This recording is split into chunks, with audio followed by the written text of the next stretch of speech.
ಧ್ಯಾನ 13ನೆಯ ದಿವಸ. ಸಿದ್ಧತೆ ಆರಂಭ.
ಓಂ ಶಾಂತಿ ಶಾಂತಿ ಶಾಂತಿ.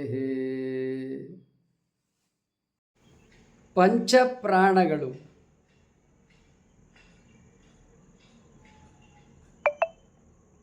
ಅಪ್ರಾಣ, ಅಪಾನ, ವ್ಯಾನ, ಉದಾನ, ಸಮಾನ. ಮೊದಲನೆಯದು ಪ್ರಾಣ. ಇದು ಮೇಲ್ಮುಖವಾಗಿ ಚಲಿಸ್ತದೆ. ಪ್ರಾಣವಾಯು ಮೇಲ್ಮುಖವಾಗಿ ಚಲಿಸುವ ಇದು ಮುಖ್ಯವಾಗಿ ನಮ್ಮ ಶರೀರದ ತುಂಬ ಪ್ರಾಣ ಸಂಚಾರಕ್ಕೆ ಕಾರಣವಾಗ್ತದೆ. ಅಂದರೆ ನಾವು ಜೀವ ಚೈತನ್ಯ ಸಂಚಾರಕ್ಕೆ ಪ್ರಾಣವಾಯು ಮುಖ್ಯ ಕಾರಣ. ಎರಡನೇದು ಅಪಾನವಾಯು. ಇದು ಕೆಳಮುಖವಾಗಿ ಹರಿಯುವ ಶಕ್ತಿ. ಅಪಾನವಾಯು ಇದು ನಾಭಿ ಪ್ರದೇಶದಿಂದ ನಮ್ಮ ಶೌಚದ ಸ್ಥಳ ಮೂಲಾಧಾರ ಅಲ್ಲಿಯವರೆಗೆ ಇದರ ಸಂಚಾರ ಇರ್ತದೆ. ಇದರ ಸಂಚಾರ ಮುಖ್ಯವಾಗಿ ಅಪಾನವಾಯು ಸರಿಯಾಗಿ ಕಾರ್ಯನಿರ್ವಹಣೆ ಮಾಡಿದರೆ ಶೌಚ ಮೂತ್ರ ಎಲ್ಲ ಸರಿಯಾಗಿ ನಿರ್ವಹಣೆ ಆಗುತ್ತೆ. ಆ ರೀತಿಯ ಅನಾರೋಗ್ಯಗಳು ನಮಗೆ ಇರುವುದಿಲ್ಲ. ಅಪಾನವಾಯು ಸರಿಯಾಗಿ ಕಾರ್ಯನಿರ್ವಹಣೆ ಮಾಡಿದರೆ ನಮಗೆ ಶೌಚ ಮೂತ್ರ ಇವೆಲ್ಲವೂ ಕೂಡ ಸರಿಯಾಗಿ ಆಗ್ತದೆ. ನಮಗೆ ಆ ಸಂಬಂಧವಾದ ಯಾವ ತೊಂದರೆಗಳು ಬರುವುದಿಲ್ಲ. ಅಷ್ಟೇ ಅಲ್ಲ, ಈ ಅಪಾನವಾಯು ಸರಿಯಾಗಿ ಕಾರ್ಯನಿರ್ವಹಣೆ ಮಾಡಿದರೆ ನಮಗೆ ಮುಖ್ಯವಾಗಿ ಏನಿದೆಯಲ್ಲ ಅದು ಸಂತಾನ ಶಕ್ತಿ ವ್ಯಕ್ತಿಯಲ್ಲಿ ಉಂಟಾಗ್ತದೆ. ಇದು ಮುಖ್ಯ. ಇದರ ಬಣ್ಣ, ಇವುಗಳಿಗೆ ಬಣ್ಣವನ್ನು ಕೂಡ ಹೇಳ್ತಾರೆ. ಕಿತ್ತಳೆ ಬಣ್ಣ ಅಂತೇಳಿ, ಕೆಂಪಿನ ರೀತಿಯದು. ನಾವು ಆರೋಗ್ಯದಿಂದ ಇರಬೇಕಾದ್ರೆ ಈ ಅಪಾನವಾಯು ಸರಿಯಾಗಿ ಕಾರ್ಯನಿರ್ವಹಣೆ ಮಾಡಲೇಬೇಕು. ಅಂದ್ರೇನು, ಪಚನ ಕ್ರಿಯೆ ಆದದ್ದು ಹೊರ ಹೋಗಬೇಕು. ಶುದ್ಧೀಕರಣ ಕ್ರಿಯೆ ನಮ್ಮ ಶರೀರದಲ್ಲಿ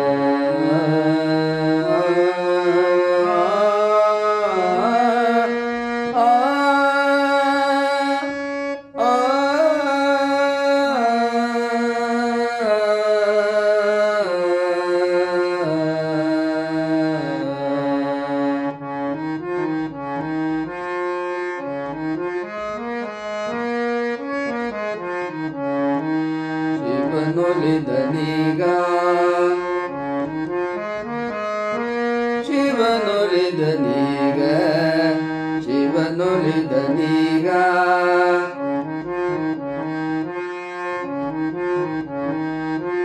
ಶಿವನೊಲಿದನೀಗ ಶಿವನೊಲಿದನೀಗ ಶಿವನೊಲಿದನೀಗ ಶಿವನೊಲಿದನೀಗ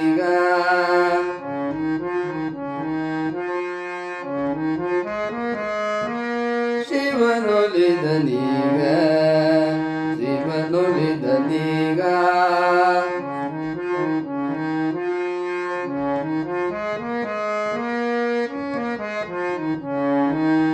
ಎಲ್ಲಿ ನೋಡಲಲ್ಲಿ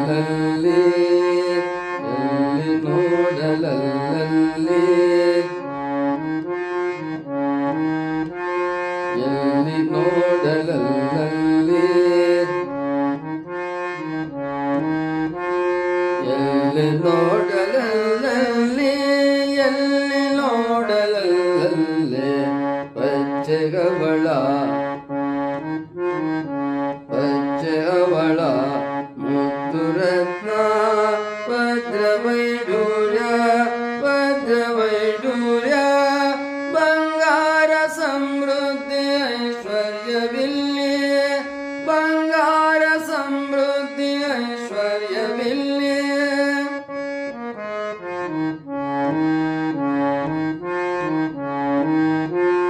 ಎಲ್ಲಿ ನೋಡಲಲ್ಲಿ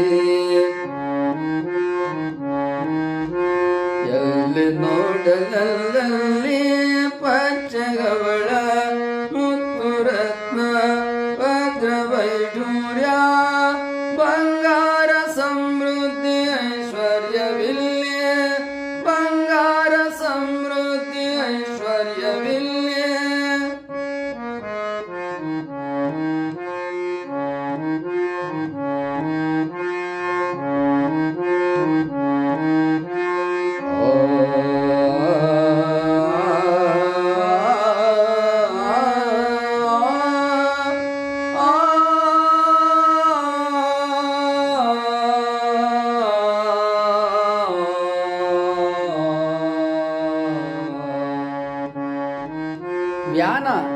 ವ್ಯಾನವಾಯುವಿನ ಮುಖ್ಯ ಕಾರ್ಯ ಏನಪ್ಪ ಎಂಬುದಾಗಿ ಹೇಳಿದರೆ ಇದು ಪಾದದಿಂದ ಹಿಡಿದು ತಲೆಯವರೆಗೆ ಇದು ಸಂಚಾರ ಇರುತ್ತದೆ.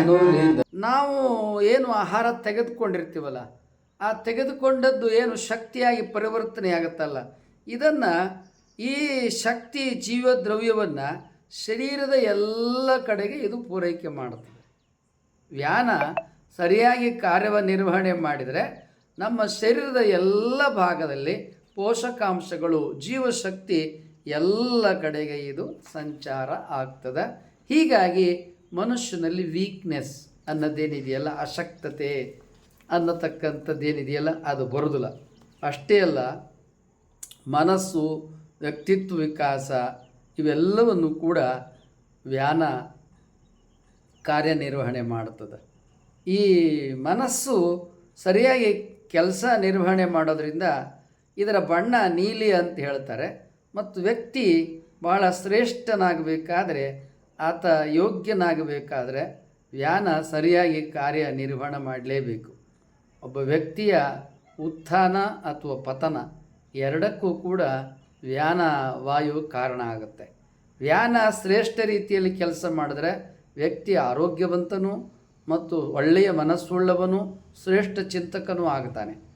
ಆ ವ್ಯಾನ ಸರಿಯಾಗಿ ಕಾರ್ಯನಿರ್ವಹಣೆ ಮಾಡದೆ ಹೋದರೆ ಇದೇ ವ್ಯಕ್ತಿ ಅಯೋಗ್ಯನಾಗಿ ಬಿಡ್ತಾನೆ. ಅಂದ್ರೇನು, ಒಬ್ಬ ವ್ಯಕ್ತಿಯ ಪರ್ಸ್ನಾಲಿಟಿ ಗ್ರೋತ್ಗೆ ವ್ಯಾನವಾಯುವಿನ ಕಾರ್ಯನಿರ್ವಹಣೆ ಬಹಳ ಮುಖ್ಯ.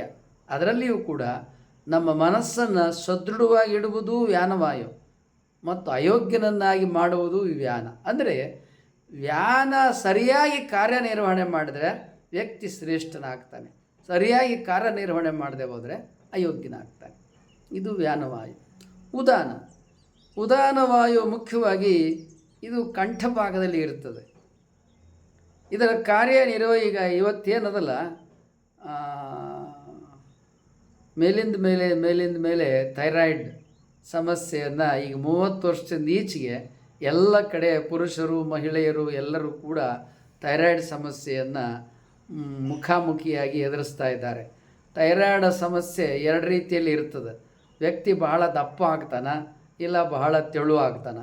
ಮತ್ತು ಅಷ್ಟೇ ಅಲ್ಲ, ಆ ಥೈರಾಯ್ಡ್ ಸರಿಯಾಗಿ ಕಾರ್ಯನಿರ್ವಹಣೆ ಮಾಡದೆ ಹೋದರೆ ಅನೇಕ ರೀತಿಯ ಅನಾರೋಗ್ಯ ಉಂಟಾಗುತ್ತೆ. ಇದರ ಕೆಲಸ ಯಾವುದಪ್ಪ ಅಂತ ಹೇಳಿದರೆ ಉದಾನವಾಯು. ಇದರ ಸ್ಥಳ ಯಾವುದಪ್ಪ ಅಂತ ಹೇಳಿದರೆ ಕಂಠಚಕ್ರ. ಇಲ್ಲಿ ಒಂದು ಕಾರ್ಯನಿರ್ವಹಣೆ ಮಾಡೋದು ಉದಾನವಾಯು, ಅದರ ಸ್ಥಳ ಕಂಠಚಕ್ರ. ಈ ಕಂಠ ಏನಿದೆಯಲ್ಲ ಇದನ್ನು ವಿಶುದ್ಧಿ ಚಕ್ರ ಅಂತ ಕೂಡ ಹೇಳ್ತಾರೆ. ನಮ್ಮ ಶರೀರದಲ್ಲಿ 7 ಚಕ್ರಗಳಿದೆ. 7 ಚಕ್ರಗಳಲ್ಲಿ ಇದು ವಿಶುದ್ಧಿ ಚಕ್ರ. ವಿಶುದ್ಧಿ ಚಕ್ರ ಮತ್ತು ಉದಾನವಾಯು ಸರಿಯಾಗಿ ಕಾರ್ಯನಿರ್ವಹಣೆ ಮಾಡಿದರೆ ವ್ಯಕ್ತಿಗೆ ಥೈರಾಯ್ಡ್ ಸಮಸ್ಯೆ ಬರಲ್ಲ. ಮುಖ್ಯವಾಗಿ ಇದೇನಪ್ಪ ಅಂತೇಳಿದರೆ ಈ ನಾವೇನು ಆಹಾರ ತಗೋತೀವಲ್ಲ, ನಾವೇನು ನೀರು ಕುಡಿತೀವಲ್ಲ, ಒಟ್ಟು ಏನೇ ಶರೀರದ ಒಳಗೆ ನಾವು ಕಳಿಸ್ತೀವಲ್ಲ, ಆ ಎಲ್ಲ ಕಾರ್ಯನಿರ್ವಹಣೆ ಮಾಡೋದೇ ಥೈರಾಯ್ಡ್ ಗ್ರಂಥಿ ಮತ್ತು ಉದಾನವಾಯು. ಒಳಗೆ ಗಾಳಿ ಸಂಚಾರ, ನಾವೇನು ಆಕ್ಸಿಜನ್ ತೊಗೊಳ್ಳೋದಾಗಲಿ, ಒಳಗೆ ನಾವೇನು ಆಹಾರ ಪದಾರ್ಥ ತೊಗೊಳ್ಳೋದಾಗಲಿ, ಈ ಎರಡೂ ಕೆಲಸವನ್ನು ನೀರು, ಪಾನೀಯ, ಆಹಾರದಿಂದ ಹಿಡಿದು ಮತ್ತು ವಾಯು ಏನೇನು ಒಳಗೆ ತಗೊಳ್ತೀವಿ ಇವೆಲ್ಲವೂ ಕೂಡ ಉದಾನವಾಯು ಮತ್ತು ಕಂಠಚಕ್ರ ಇವೆರಡೂ ಸರಿಯಾಗಿ ಕಾರ್ಯನಿರ್ವಹಣೆ ಮಾಡಿದರೆ ನಮಗೆ ಥೈರಾಯ್ಡ್ ಸಮಸ್ಯೆ ಬರೋದಿಲ್ಲ. ಅಷ್ಟೇ ಅಲ್ಲ, ಇನ್ನೂ ಅನೇಕ ಏನೇನು ನಮಗೆ ತೊಂದರೆಗಳಿರ್ತವೆ. ಉದಾಹರಣೆಗೆ ಒಳ್ಳೆಯ ಮಾತುಗಾರನಾಗ್ತಾನೆ, ಒಳ್ಳೆಯ ಸ್ವೀಟ್ ವಾಯ್ಸ್, ಒಳ್ಳೆಯ ಹಾಡುಗಾರ, ಇವೆರಡಕ್ಕೂ ಕೂಡ ಉದಾನವಾಯು ಮತ್ತು ಕಂಠಚಕ್ರ, ವಿಶುದ್ಧಿ ಚಕ್ರ ಸರಿಯಾಗಿ ಕೆಲಸ ಮಾಡಿದ್ರೆ ಅವರು ಸ್ವೀಟ್ ವಾಯ್ಸ್, ಸ್ವೀಟ್ ಟಂಗ್, ಅವ್ರ ಧ್ವನಿ ಎಷ್ಟು ಚೆನ್ನಾಗಿದೆ ಅಂತ ಹೇಳ್ತಾರೆ. ಮತ್ತು ಉದಾನವಾಯು ಮತ್ತು ಕಂಠಚಕ್ರ, ವಿಶುದ್ಧಿ ಚಕ್ರ ಸರಿಯಾಗಿ ಕೆಲಸ ಮಾಡಿದ್ರೆ ಅವರಿಗೆ ಅಸ್ತಮಾ, ಉಸಿರಾಟದ ಸಮಸ್ಯೆ, ಈಗ ಏನೇನೋ ಸಮಸ್ಯೆ ಇದೆಯಲ್ಲ ಅಂತ ಯಾವ ಸಮಸ್ಯೆಗಳು ಬರಲ್ಲ. ಇದಕ್ಕೆ ಮುಖ್ಯವಾಗಿ ವಿಶುದ್ಧಿ ಚಕ್ರ ಅಂದರೆ ಕಂಠಚಕ್ರ ಮತ್ತು ಉದಾನವಾಯು ಸರಿಯಾಗಿ ಕಾರ್ಯನಿರ್ವಹಣೆ ಮಾಡಬೇಕು. ಇವು ಸರಿಯಾಗಿ ಕಾರ್ಯನಿರ್ವಹಣೆ ಮಾಡದೆ ಹೋದರೆ ಸುಯ್ಯನ್ನೋ ಉಸಿರಾಟದ ಸಮಸ್ಯೆ ಆಗಲಿ, ಕಫದ ಸಮಸ್ಯೆ ಆಗಲಿ, ಅಸ್ತಮದ ಸಮಸ್ಯೆ ಆಗಲಿ, ಒಟ್ಟು ಏನೇನು ಉಸಿರಾಟದ ಸಮಸ್ಯೆಗಳಿದಾವಲ್ಲ ಆ ಎಲ್ಲ ಸಮಸ್ಯೆಗಳು ಬರೋದೇ ವಿಶುದ್ಧಿ ಚಕ್ರ ಮತ್ತು ಉದಾನವಾಯುವಿನಿಂದ. ಉದಾನವಾಯು ಮತ್ತು ವಿಶುದ್ಧಿ ಚಕ್ರವನ್ನು ನಾವು ಸರಿಯಾಗಿ ಕಾರ್ಯನಿರ್ವಹಣೆ ಮಾಡೋ ಹಾಗೆ ಮಾಡಿಕೊಂಡ್ರೆ ವ್ಯಕ್ತಿ ಒಳ್ಳೆ ಸ್ಪೀಚ್ ಕೊಡ್ತಾನಪ್ಪ, ಏನು ವಾಯಸ್ಸು, ಕಂಚನದ ಕಂಠ ಅಂತ ಹೇಳ್ತಾ ಇರ್ತಾರಲ್ವ, ಅದಕ್ಕೆಲ್ಲ ಮುಖ್ಯ ಕಾರಣ ಏನಪ್ಪ ಅಂತೇಳಿದರೆ ವಿಶುದ್ಧಿ ಚಕ್ರ ಸರಿಯಾಗಿ ಕಾರ್ಯನಿರ್ವಹಣೆ ಮಾಡ್ತದೆ ಮತ್ತು ಕಂಠ ಒಳ್ಳೆ ಸೊಗಸಾದ ಧ್ವನಿ ಇರ್ತದೆ ಮತ್ತು ಉದಾನವಾಯು ಸರಿಯಾಗಿ ಕಾರ್ಯನಿರ್ವಹಣೆ ಮಾಡ್ತದೆ. ಸಮಾನವಾಯು. ಸಮಾನವಾಯು ಇದರ ಸ್ಥಳ ನಾಭಿ ಪ್ರದೇಶ. ಇದು ಮಣಿಪೂರಕ ಚಕ್ರ. ಅದು ಚಕ್ರದ ಸ್ಥಾನ ಮಣಿಪೂರಕ, ವಾಯು ಸಮಾನ. ಇದು ಮುಖ್ಯ ಏನಪ್ಪ ಕಾರ್ಯ ಅಂತೇಳಿದರೆ ಪಚನಕ್ರಿಯೆ. ಸರಿಯಾಗಿ ಪಚನಕ್ರಿಯೆ ಆದರೆ ಶೌಚದ ಸಮಸ್ಯೆ ಬರಲ್ಲ, ವೀಕ್ನೆಸ್ ಸಮಸ್ಯೆ ಬರಲ್ಲ, ಮತ್ತು ಊಟ ಮಾಡಿದ ರಕ್ತಗತವಾಗ್ತದೆ, ದೇಹ ಶಕ್ತಿಯುತವಾಗ್ತದೆ, ವ್ಯಕ್ತಿ ವೀರ್ಯವಂತನಾಗ್ತಾನೆ. ಅಷ್ಟೇ ಅಲ್ಲ, ಮಾಂಸಖಂಡಗಳು, ಮೂಳೆಗಳು, ನರಗಳು ಎಲ್ಲವೂ ಗಟ್ಟಿಯಾಗ್ತವೆ, ಮನುಷ್ಯ ಸಂಪೂರ್ಣ ಆರೋಗ್ಯವಂತನಾಗ್ತಾನೆ. ಹೀಗೆ ಇದು ಮುಖ್ಯವಾಗಿ ನಮ್ಮ ಏನು ಆಹಾರವನ್ನು ತಗೊಳ್ತೀವಲ್ಲ ಅದೆಲ್ಲ ಪಚನ ಆಗುವಂಗೆ ಮಾಡೋದೇ ಸಮಾನವಾಯುವಿನ ಕೆಲಸ ಮತ್ತು ಮಣಿಪೂರಕದ ಚಕ್ರದ ಕೆಲಸ. ಇದರ ಬಣ್ಣವನ್ನು ಸೂರ್ಯನ ಬಣ್ಣ ಎಂಬುದಾಗಿ ಹೇಳಲಾಗ್ತದೆ. ಹೀಗೆ ನಮ್ಮ ಶರೀರದಲ್ಲಿ ಪಂಚವಾಯುಗಳು ಪ್ರಾಣ, ಅಪಾನ, ವ್ಯಾನ, ಉದಾನ, ಸಮಾನ, ಹೀಗೆ 5 ಪ್ರಾಣಗಳು, ಪಂಚಪ್ರಾಣಗಳು ಎಂಬುದಾಗಿ ಹೇಳುತ್ತದೆ. ಈ ಪಂಚಪ್ರಾಣಗಳು ಸರಿಯಾಗಿ ಕಾರ್ಯನಿರ್ವಹಣೆ ಮಾಡೋ ಕೆಲಸವನ್ನು ಪ್ರಾಣಾಯಾಮದಿಂದ ನಾವು ಮಾಡಿಕೊಳ್ಳಬಹುದು. ಸರಿಯಾಗಿ ಪ್ರಾಣಾಯಾಮದ ಅಭ್ಯಾಸವನ್ನು ಗುರುವಿನ ಮಾರ್ಗದರ್ಶನದಲ್ಲಿ ನಾವು ಪಡೆದುಕೊಂಡ್ರೆ ನಮ್ಮ ಈ ಶರೀರದಲ್ಲಿರ್ತಕ್ಕಂಥ 7 ಚಕ್ರಗಳು ಸರಿಯಾಗಿ ಕಾರ್ಯನಿರ್ವಹಣೆ ಮಾಡ್ತವೆ. ಅಷ್ಟೇ ಅಲ್ಲ, ನಮ್ಮ ಪಂಚಪ್ರಾಣಗಳು ಕೂಡ ಸರಿಯಾಗಿ ಕಾರ್ಯನಿರ್ವಹಣೆ ಮಾಡುತ್ತವೆ. ಪಂಚಪ್ರಾಣಗಳು, ಅನೇಕರು ನಮಗೆ ಸಂತಾನ ಇಲ್ಲ ಅಂತಾರೆ, ಅನೇಕರು ನಮ್ಮದು ಶೌಚ ಸಮಸ್ಯೆ ಅಂತಾರೆ, ಅನೇಕರು ಮೂತ್ರಪಿಂಡದ ಸಮಸ್ಯೆ ಅಂತಾರೆ, ಅನೇಕರು ನಮ್ಮ ಹೊಟ್ಟೆ ಕೆಟ್ಟಿದೆ ಅಂತಾರೆ, ಅನೇಕರು ನಮ್ಮ ಕಂಠದ ಸಮಸ್ಯೆ ಅಂತಾರೆ, ಅನೇಕರು ಹೃದಯ ಸಮಸ್ಯೆ ಅಂತಾರೆ. ಹೀಗೆ ಯಾವುದೇ ಸಮಸ್ಯೆಗಳಿಗೆ, ಮನುಷ್ಯನ ಯಾವುದೇ ಸಮಸ್ಯೆಗಳಿಗೆ ಈ ಪಂಚಪ್ರಾಣಗಳು ಕಾರಣವಾಗಿರ್ತವೆ. ಈ ಪಂಚಪ್ರಾಣಗಳನ್ನು ನಾವು ಸರಿಯಾಗಿ ಕಾರ್ಯನಿರ್ವಹಣೆ ಮಾಡೋ ಹಾಗೆ ಇಟ್ಟುಕೊಂಡ್ರೆ ನಮ್ಗೆ ಯಾವ ಅನಾರೋಗ್ಯವೂ ಬರುವುದಿಲ್ಲ. ಒಬ್ಬ ವ್ಯಕ್ತಿ ಆರೋಗ್ಯವಂತನಾಗಿರುವುದು ಅಷ್ಟೇ ಮುಖ್ಯ. ಒಬ್ಬ ವ್ಯಕ್ತಿ ವಿವೇಕಿ, ಜ್ಞಾನಿ, ಅರಿವುಳ್ಳವನಾಗಿರುವುದು ಅಷ್ಟೇ ಮುಖ್ಯ. ಒಬ್ಬ ವ್ಯಕ್ತಿ ಸದಾಚಾರ, ಸದ್ಗುಣವಂತನಾಗಿರುವುದು ಕೂಡ ಅಷ್ಟೇ ಮುಖ್ಯ. ಆದ ಕಾರಣ ಇಂಥ ಪಂಚಪ್ರಾಣಗಳ ಕಾರ್ಯನಿರ್ವಹಣೆಯನ್ನು ನಾವು ಸರಿಯಾಗಿ ತಿಳ್ಕೊಳ್ಬೇಕಾದ್ರೆ ಪ್ರಾಣಾಯಾಮವನ್ನು ನಾವು ಕಲ್ತ್ಕೊಳ್ಬೇಕು, ಪ್ರಾಣಾಯಾಮವನ್ನು ಅಭ್ಯಾಸ ಮಾಡಬೇಕು. ಪ್ರಾಣಾಯಾಮದ ಸ್ಥಾನ ಬಹಳ ದೊಡ್ಡದು. ಯಾವುದೇ ಅನಾರೋಗ್ಯ ಇರಲಿ, ಎಲ್ಲ ಅನಾರೋಗ್ಯಗಳನ್ನು ಪ್ರಾಣಾಯಾಮದಿಂದ ಸಂಪೂರ್ಣವಾಗಿ ದೂರ ಮಾಡಬಹುದು. ನಮಗೆ ಸಂಪೂರ್ಣವಾದ ಪರಿಪೂರ್ಣವಾದ ಆರೋಗ್ಯವನ್ನು ಪ್ರಾಣಾಯಾಮದ ಅಭ್ಯಾಸದಿಂದ ನಾವು ಪಡೆದುಕೊಳ್ಳಬಹುದು.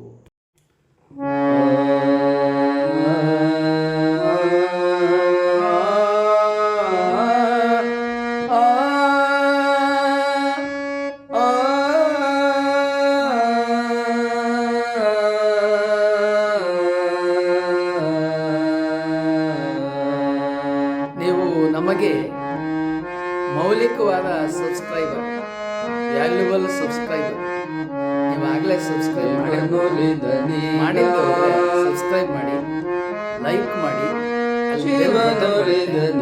ಬೆಲ್ ಬಟನ್ ನಿಮ್ಮ ವಾಟ್ಸಪ್ಪಲ್ಲಿ ಅನೇಕ ನಂಬರ್ಗಳಿರುತ್ತೆ. ಕನಿಷ್ಠ 10 ಜನಕ್ಕೆ ಈ ವಿಡಿಯೋಗಳನ್ನು